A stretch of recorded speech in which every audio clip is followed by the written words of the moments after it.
Pai do Senhor Jesus, meu irmão, minha irmã, sejam muito bem-vindos a mais uma aula da nossa Escola Bíblica Saiba Mais. É a sua Escola Bíblica Online, onde toda semana nós trazemos o conteúdo bíblico, teológico, o conteúdo voltado também na revista Betel, que nós estamos usando há tantos anos, né? Fazem parte do nosso ministério. E hoje nós vamos dar sequência, estamos caminhando agora para a metade da revista, né? Nós iniciaremos essa aula, e é a aula de número 8, que tem por título a fidelidade e o temor. Então são características que geram confiança. Como os irmãos bem sabem, nós estamos estudando no livro de Neemias, o livro de Neemias, mas o personagem Neemias, atitudes que Neemias teve, situações que Neemias passou e como ele lidou com cada uma dessas situações. Estamos aí na metade, não somente das lições da revista, né? É um total de 13 lições, estamos aí indo para metade, mas também para metade do texto bíblico, né? Nós iniciaremos hoje falando no capítulo 7. Eu queria ler com você na Bíblia apenas 2 versículos, tá? Você vai encontrar também no seu textuário aí, na sua revista, Neemias capítulo 7, o textuário Neemias capítulo 7, versículo 2. Mas eu queria ler aqui na revista, o 1, na revista não, na Bíblia, o 1 e o 2, tá? Bom, diz assim, eu estou lendo na versão Nova Almeida atualizada. Essa é a versão que eu mais utilizo, eu acho a linguagem dela um pouco mais... Ela é uma linguagem dinâmica e eu realmente acho ela que flui bem a leitura nela, né? Diz assim: depois de reconstruída a muralha e colocados os portões no seu lugar, estabelecidos os porteiros, os cantores e os levitas, eu nomeei a Anani, o meu irmão. Você se lembra lá na primeira aula que esse mesmo personagem, Anani, ele teve um papel importantíssimo nessa narrativa? Lembra-se, lá no capítulo 1 de Neemias, porque foi justamente Anani, o irmão de Neemias, ou esse parente aqui, né, em algumas outras traduções ou comentários bíblicos, não dão uma certeza se era realmente um irmão, ou era um irmão de tribo, ou era um parente próximo. Todavia, a Bíblia nos traz ele como irmão. Então, é lá no capítulo 1 que Anani aparece e leva a notícia até o Neemias, falando que a cidade estava destruída, as muralhas estavam derrubadas, os portões da muralha queimados a fogo, estava um desespero, uma pobreza, uma miséria. E a Anani que leva essas informações para Neemias. Então, depois da muralha reconstruída e os portões no seu lugar, estabelecidos os porteiros, os cantores, os levitas, ou seja, as coisas começaram a retomar, a ter o seu caráter original e planejado. Depois disso, Neemias, ele levanta Anani, o seu irmão, e mais um homem. Aqui é Ananias. Ele levanta Anani e Ananias como comandante da fortaleza, para que cuidassem da segurança de Jerusalém. E aí o texto bíblico traz uma menção a mais a respeito de Ananias. Veja, ainda no versículo 2. Ananias era homem fiel e temente a Deus, mais do que muitos outros. É muito interessante como Neemias vê essas qualidades aqui, e não somente vê, mas como ele entende por importante mencionar as qualidades de Ananias. Bom, e é pautado nesse texto bíblico que o autor da nossa revista, ele vai trazer 3 tópicos a respeito das características, não somente de Ananias, mas ele usa Ananias como uma figura, um homem fiel, e passa a explicar e explanar como essas qualidades podem também surgir e aparecer na minha e na sua vida. Antes da gente ir para os tópicos, eu queria ler com vocês, aqueles que têm a revista, seria interessante você abrir a sua revista para a gente ler os textos de referência. Geralmente os textos de referência eles seguem o mesmo livro, né, ou cita uma sequência de versículos do mesmo livro, enfim. Só que esse texto de referência aqui, ele traz 4 versículos de toda a Bíblia, né? Então a gente vai ter Êxodo capítulo 18, versículo 21. Depois teremos 1 Coríntios capítulo 4, versículo 2. 2 Timóteo capítulo 2, versículo 2. 1 Pedro capítulo 1, versículo 17. E a gente vai entender, né, que o autor ele traz essas citações enfatizando a respeito da fidelidade, do temor a Deus. E olha só, o primeiro texto, né? Êxodo 18, 21, diz assim: E tu, dentre todo o povo, procura homens capazes, tementes a Deus, homens de verdade, que aborreçam a avareza, e ponham-nos sobre eles por maiorais de 1000, maiorais de 100, maiorais de 50 e maiorais de 10. E aí o outro texto, 1 Coríntios capítulo 4, verso 2. Além disso, requer-se nos despenseiros que cada um se ache fiel. 2 Timóteo 2, 2. E o que de mim, entre muitas testemunhas, ouviste, confia-o a homens fiéis, que sejam idôneos para também ensinarem os outros. E o último texto, 1 Pedro 1, 17, que diz: E se invocais por Pai aquele que, sem acepção de pessoas, julga segundo a obra de cada um, andai em temor durante o tempo da vossa peregrinação. Veja que textos interessantíssimos, né? O primeiro texto de Êxodo, se você se recordar um pouco, vai ser a respeito de Jetro falando com Moisés, onde Moisés já estava atarefado com tantos afazeres de julgamentos do povo, e aí Jetro, ele dá o conselho para que Moisés levante homens capazes, homens tementes, que não são levados pela avareza, pelos desejos e anseios. O texto de 2 Coríntios também vai falar que os despenseiros, os obreiros, aqueles que cuidam das coisas do Senhor, se achem fiel. São características que é importante, tanto eu quanto você, desenvolvermos na casa do Senhor. E nós vamos entender, a respeito da fidelidade e do temor, uma coisa que não está explícita aqui nos tópicos, mas está implícita, ou seja, não está na cara, mas está assim sutil, que seria o quê? Um entendimento do caráter do ser humano, do meu e do seu caráter. Ser fiel, ter temor ao Senhor, aborrecer a avareza, né? Não ser levado pela ganância. O que mais aqui? Que não julga segundo a obra de cada um, que anda em temor em todo o tempo. Isso envolve o caráter, o meu e o seu caráter. Como nós estamos nessa constituição do nosso caráter? Quais são os valores que nós estamos aprendendo, nos apegando para formar o nosso caráter?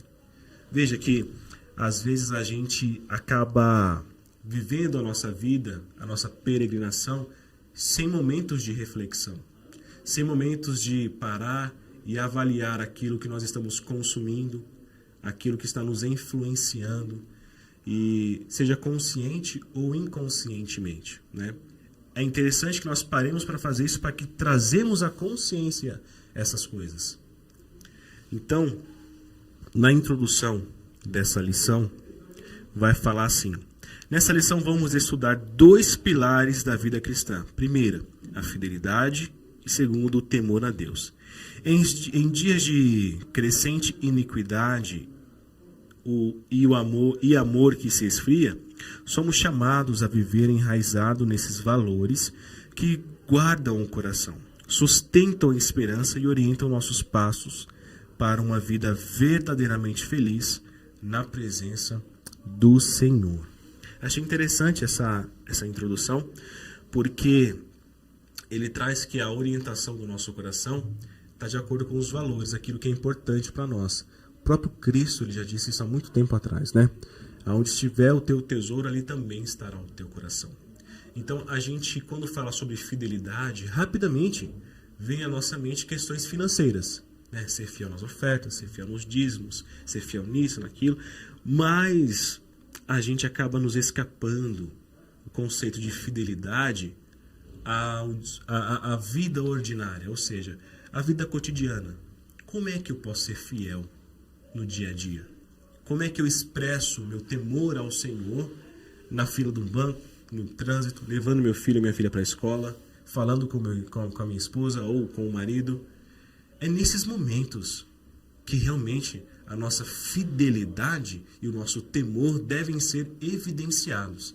É nessas situações, é ali onde ninguém está vendo que o Senhor contempla a sua vida. Então, eu até coloquei uma pergunta é uma pergunta retórica, né? Ou seja, não exige uma resposta imediata. Como você quer ser conhecido? Eu até iria colocar assim, como você quer ser reconhecido ou como você quer ser lembrado. Só que isso remete primeiro a um tempo muito futuro, reconhecido, um reconhecimento, algo que você faz e quer um retorno em troca. E o segundo, né, como você quer ser lembrado, é algo também mais no futuro ainda, depois de você ter concluído uma série de situações. E aí eu optei por colocar como você quer ser conhecido, ou seja, é no contexto imediato, no contexto de agora. Porque assim como no versículo que nós lemos no texto áureo, que Ananias era um homem fiel e temente a Deus, essas qualidades foram evidenciadas naquele momento. Ou seja, ele já tinha esse estilo de vida, mas naquele momento alguém reconheceu o que há muito já havia sido exercido, né? A fidelidade e o temor. Então, como você quer ser conhecido? Pensa nisso. Como você quer ser conhecido pelas pessoas à sua volta? Eu não estou falando de reputação, eu não estou no sentido de ser grande, de ser famoso. Não é sobre isso. É sobre ser fiel. Uma vez lendo um livro do reverendo Pedro Dutti, Inteligência para quê? Da editora Mundo Cristão, ele dizia em uma das páginas, né, a seguinte frase, que Deus nos chamou para sermos fiéis e não para sermos relevantes ou famosos. Eu sei que é um anseio de todo mundo ou da maioria das pessoas ter certa relevância e fama. Isso, de certa forma, é natural ao ser humano. Mas o que o Cristo espera dos seus discípulos é que eles sejam fiéis. Bom, eu acho que essa introdução ficou um pouco longa, né? Então vamos caminhar aqui para o tópico primeiro, tá bom? Veja só, o tópico primeiro tem por título o seguinte: Ananias, um homem fiel. E aí o autor diz o seguinte: pouco sabemos sobre Ananias. Apesar disso, ele fez parte da história bíblica por ser fiel e íntegro, dando o testemunho de um verdadeiro homem de Deus. Isso é muito interessante, né? O que a gente sabe a respeito da vida de Ananias? Não sabemos, talvez, sua genealogia, não sabemos, talvez, a sua profissão, ou nós sabemos, a partir de agora, que ele passa a fazer parte da segurança da muralha da cidade, né? Mas o seu antecedente, não sabemos muita coisa sobre ele. Mas o que nós sabemos é que ele era fiel e temente a Deus mais do que muitos. E é tão interessante isso porque no capítulo 6 do livro de Neemias, Neemias faz uma correção contra os magistrados, os maiorais, os mais ricos da cidade, que usurpavam e colocavam duras cargas sobre os mais pobres daquela cidade. Lembre-se, não havia ali um rei, um governador, uma autoridade naquele momento. A cidade estava desolada. Então quem tinha mais poder aquisitivo subjugava aquele que não tinha tanto. E aí ele sai desse contraste e vai para o capítulo 7 falando que tem um homem que é fiel e temente a Deus mais do que muitos. Isso não é à toa que o texto bíblico foi escrito assim. É para nos mostrar alguma coisa, né? Como nós queremos ser conhecidos? Nós queremos ser conhecidos como aqueles que têm poder e subjugam, ou nós queremos ser conhecidos como aqueles que são fiéis e temem a Deus, né? Tópico 1.1 fala sobre o nome de Ananias. Naquele contexto e período bíblico, era muito comum esse nome Ananias. Não era somente esse personagem aqui. O próprio livro de Neemias descreve uma série de outros personagens chamados Ananias também. E o significado deste nome é Deus é gracioso. Isso é lindo de se ver, né? Vamos caminhar um pouquinho mais rápido agora para o tópico 1.2, onde fala que Ananias era responsável pela defesa da cidade. Ananias era o chefe da fortaleza, também descrita como cidade forte. Isso significa que Ananias tinha um importante papel, a defesa de Jerusalém. A qualidade e característica que um líder como Neemias identificou para que alguém seja colocado numa posição de confiança, primeiro é a fidelidade. A fidelidade. Como eu e você nos comportamos, aquilo que eu e você trazemos como importante e de valor, em algum momento vai chamar a atenção de alguém. E isso para os dois lados. Pense só numa pessoa que não examina a sua vida, não faz o exercício de reflexão, não teme ao Senhor, anda em mentiras, não demonstra fidelidade, lealdade a ninguém, nem a ela mesma. Uma hora, esse tipo de pensamento, comportamentos e atitudes vão chegar até alguém. E qual vai ser o destino que essa pessoa pode ter? Eu estou falando não a nível de salvação, estou falando a nível de relacionamento aqui, no plano terrestre. Da mesma forma que ele que é fiel e temente ao Senhor. Vai chegar um momento em que essa pessoa vai ser reconhecida. Vai chegar um momento em que essa pessoa vai ter uma oportunidade. Então essas foram as qualidades que Neemias buscou para colocar alguém como chefe de segurança da defesa de Jerusalém. Olha que papel importante isso é. Imagine se uma pessoa desleal estivesse numa posição de segurança ou de poder, como seria isso? Talvez os exemplos já venham à sua mente na política, né? Muito rápido isso acontece. Então, continuando aqui. Então, exigia competência, dedicação, amor ao seu povo e, acima de tudo, confiança em Deus. São as qualidades necessárias para isso, para esse tipo de trabalho. Pois condições para a proteção da cidade não eram as melhores. Irmãos, vamos lembrar mais uma vez. O povo está saindo do exílio. Babilônia é derrotada. O Império Medo-Persa está governando. Os assírios, aquela coisa toda acontecendo ali. O povo retornando para a cidade. O povo que estava em cativeiro retornando à cidade. A cidade destruída. Neemias está fazendo um papel de estadista aqui. Ele está reconstruindo não somente as muralhas, mas a identidade do povo de Israel. Ser chefe de segurança nessas condições não era os melhores dos empregos em relação à matéria, né? Ao que você vai ter, o que você tem para poder usar. Não tinha muita coisa. O povo estava se reconstruindo, estava se reerguendo.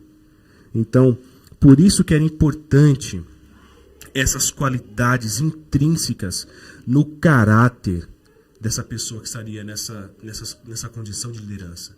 Por isso que Neemias é tão sábio, usado pelo Senhor, foi usado pelo Senhor, e levantou homem fiel e temente. O tópico 1.3 fala sobre a fidelidade de Deus, né?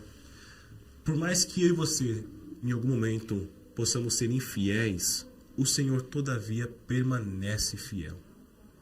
E o plano de salvação para a sua vida não está baseado nos seus altos e baixos. E isso é uma bênção para mim e para você. O plano da salvação para a sua vida está baseado no ato salvífico de Jesus, no ato vicário de Jesus, na obra de Cristo. Por mais que eu e você, em momentos de crise talvez, de desilusão, desesperança, tenhamos atitudes infiéis, o Senhor, todavia, permanece fiel. Jerusalém só foi reconstruída porque o Senhor era fiel e é fiel. Nós só estamos aqui porque o Senhor é fiel à sua palavra. O Senhor é fiel no cumprimento das suas promessas. O Senhor é fiel em levantar homens e mulheres que vão continuar dando sequência na pregação do Evangelho, na obra missionária, na obra evangelística, na obra do ensino. O Senhor é fiel. E é por causa da fidelidade de Deus, a fidelidade do Senhor, é que a obra dele permanece. Amém? Eu queria também já caminhar para o tópico 2. Bom, talvez esteja muito rápido hoje a lição, né? Se você está tendo um pouco de dificuldade de acompanhar, faça uma pausa, volte mais um pouquinho, veja novamente, para que você consiga entender melhor essa situação aqui. O que nós estamos querendo passar para você. Se tiver alguma dúvida mais difícil, deixa nos comentários. Vamos tentar responder você, tá bom? Tópico 2 fala sobre fidelidade revela aliança com Deus. Eu sempre gosto de ler a introdução de cada tópico. Veja, a fidelidade a Deus foi uma das razões para Ananias ter se destacado dos demais judeus em Jerusalém. Essa é uma característica que deve estar presente na prática de quem quer andar com Deus. Embora a Bíblia não relate atos específicos de Ananias, né, a nomeação para um cargo de confiança indica que ele evidenciava fidelidade em sua conduta. Então, por mais que depois a gente não tenha a descrição exaustiva dos feitos de Ananias, o que a gente sabe é que se ele estava ali, é porque a característica de fidelidade dele foi evidenciada. Ananias era firme na fé. Ananias era um homem firme e confiável. Mesmo ocupando uma função de grande pressão, não sucumbiu nem acovardou. Como eu já mencionei um pouco mais cedo, a situação de Jerusalém, naquele momento da cidade, não era as melhores. Não era um momento próspero, não era um momento favorável. Pelo contrário, era um momento de miséria, de reconstrução, de dúvidas, de medo, de angústia, mas de esperança. De esperança. Então, mesmo que o cenário geográfico seja terrível na realidade, nós não podemos perder a esperança. Mesmo que o Senhor nos deu um cargo de liderança ou de confiança e o cenário está difícil, não perca a esperança. Não perca a confiança em Deus. Não perca a confiança naquilo que Deus lhe prometeu. Não perca de vista. Não perca de vista o objetivo maior, que é Cristo, que é a sua igreja, que é a obra do Senhor. O tópico 2.2 menciona novamente, né, sobre a fidelidade de Deus. Eu vou até me retratar aqui. O tópico 1.3 fala sobre Ananias era um homem fiel a Deus. E aqui no tópico 2.2 que fala sobre essa fidelidade de Deus com mais exaustão, né? Como eu já mencionei sobre isso, eu já vou adiantar o tópico 2.3, que diz assim: o verdadeiro cristão é fiel. A fidelidade a Deus e aos princípios da sua palavra é fundamental para o nosso relacionamento com Ele. Os salvos em Cristo são chamados de fiéis. Uma das nomenclaturas que aquele que está em Cristo tem é fiel. Eu não sei se você já leu aquele livro Peregrino, de John Bunyan. Bom, se você não leu ainda, olha, você está perdendo uma rica literatura. Aconselho você a ler esse livro. Por que eu estou falando isso?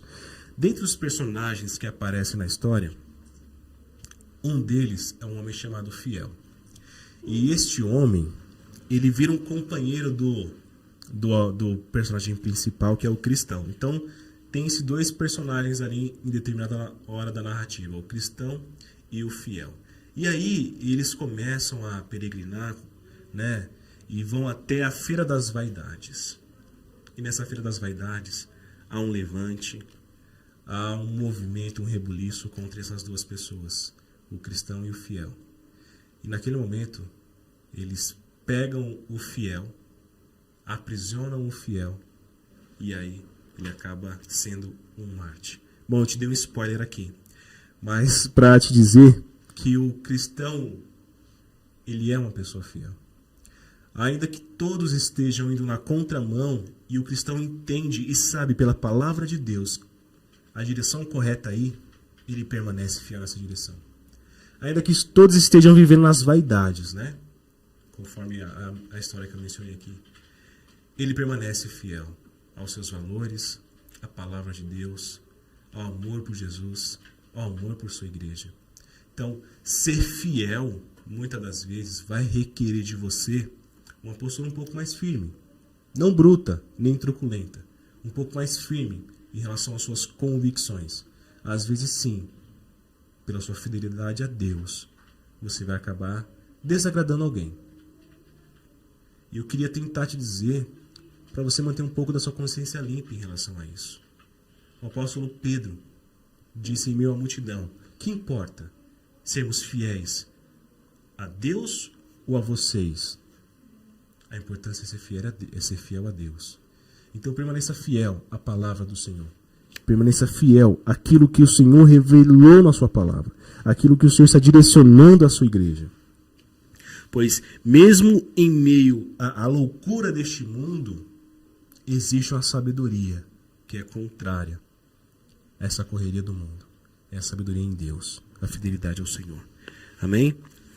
Bom, enquanto eu tomo uma aguinha aqui, vamos já encaminhando para o tópico 3, para a gente dar um destino final e um encerramento dessa aula, tá? Então, o tópico 3 agora, ele vai evidenciar a segunda característica mencionada por Neemias a respeito de Ananias, que é o temor a Deus. Então veja, no tópico 1 e o tópico 2, nós tratamos sobre a fidelidade de Ananias, a fidelidade de Deus, e essa fidelidade como uma característica intrínseca, necessária daquele que se diz seguidor de Jesus, seguidor de Cristo. Então é necessário que o seguidor de Jesus seja uma pessoa fiel. E agora a segunda característica é o temor a Deus. Temor a Deus, tópico 3, um princípio cristão. Além de fiel, Ananias era temente a Deus. Então aí ele repete o texto bíblico, né? É um homem fiel e temente a Deus, mais do que muitos. Por isso, foi nomeado para governar a cidade de Jerusalém ao lado de Anani. Esse fato revela que Ananias conquistou a confiança de Neemias devido à sua postura espiritual firme, fiel e temente ao Senhor. O tópico 3.1, o temor a Deus revela reverência. E aí o autor da revista, ele traz a definição da palavra temor tanto no hebraico quanto no grego, né? E tem um significado de reverência, de respeito. E agora ele trazendo sobre o dicionário Wycliffe, ele define a expressão temor a Deus como respeito pela majestade e santidade de Deus. É a reverência piedosa. Em nenhum momento a definição de temor ou a definição de temor a Deus envolve medo. E aí, a gente já começa a ter uma compreensão um pouco diferente. Não é sobre medo de Deus. Não é sobre medo de ir para o inferno. Não é sobre medo de perder a salvação. É sobre temor, respeito, reverência ao Senhor. E é interessante que o dicionário Wycliffe, ele traz respeito pela majestade. E aí é uma conotação real. Uma evidência de Deus como um rei que governa e reina sobre todo o universo. Então, um respeito perante um rei dos reis, o Senhor dos senhores. E ele acrescenta dizendo que também é um respeito pela santidade de Deus. Então, o conceito de santidade, imagina só, a gente entendeu nas escolas bíblicas dominical, né, que ser santo é ser separado.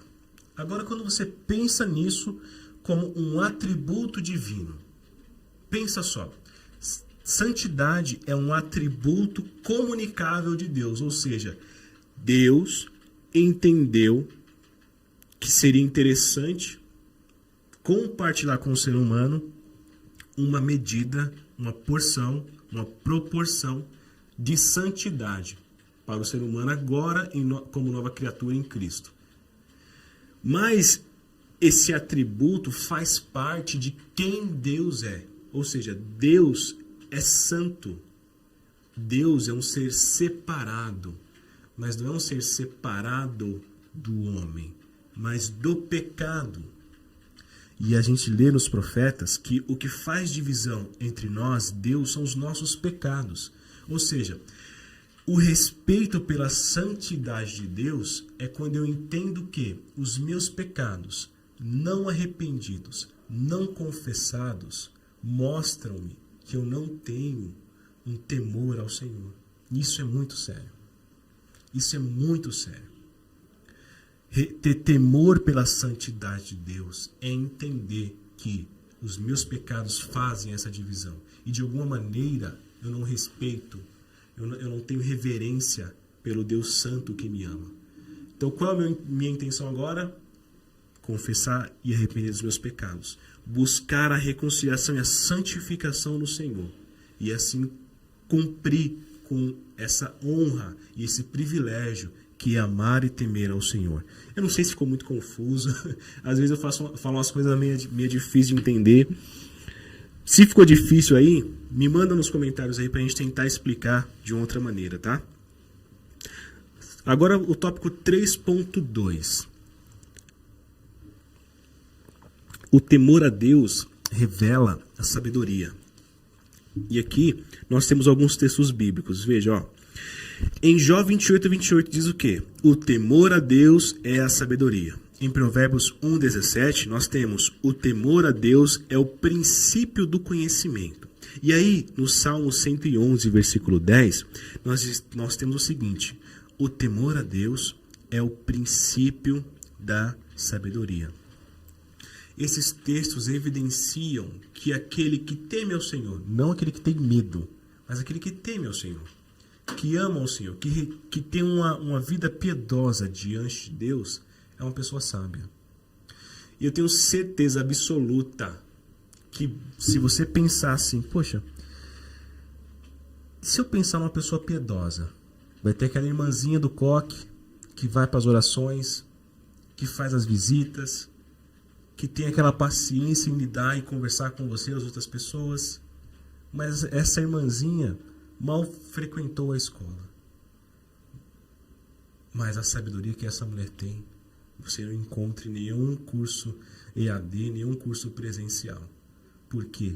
É um conhecimento, é uma sabedoria que vem de uma pessoa que está vivendo aos pés de Jesus, aos pés de Deus. Por isso que o temor do Senhor é o princípio da sabedoria. Porque temer ao Senhor nos coloca na posição que nos é cabível, ou seja, de criaturas, de filhos, não de senhores. Temer ao Senhor realinha a ordem cósmica da criação. Então, na Bíblia, o temor do Senhor não é pânico, mas reverência, reconhecimento profundo da majestade e santidade de Deus, que leva à obediência, à alegria e à sabedoria. Temer ao Senhor não é, irmão, de maneira nenhuma um sofrimento, um peso. Temer ao Senhor é um privilégio. É um privilégio. Caminhando para o final, o tópico 3.3 fala sobre o temor do Senhor faz parte da vida cristã. Temer a Deus afeta totalmente a maneira como vivemos, inclusive quando nos desviamos do mal e rejeitamos a soberba. Provérbios 8:13. Em Provérbios 16:6, parte B, o sábio Salomão nos ensina que temer a Deus nos faz desviar do pecado. Temer a Deus, entretanto, não é viver com medo de ir para o inferno, mas reconhecer sua soberania e permitir que Jesus reine sobre nós. Amém? Eu achei lindo esse final. Temer a Deus é reconhecer a sua soberania e é permitir que Jesus reine sobre a nossa vida, sobre quem nós somos, sobre o nosso caráter. Como nós queremos ser reconhecidos? Eu pelo menos tento ser reconhecido como alguém fiel e temente ao Senhor. Eu espero que essa aula tenha abençoado a sua vida. Curta esse vídeo, compartilhe esse vídeo. Nós queremos que chegue a mais pessoas. Nos ajude nisso. Você compartilhar com alguém, você compartilhar no grupo da igreja, você enviar para um amigo que precisa ouvir essa palavra, ajuda muito, não somente essa pessoa, mas também ao canal da nossa igreja, esse canal que você está assistindo aqui. Deus abençoe você, muito obrigado pela sua atenção e até a semana que vem. Deus te abençoe. Até mais.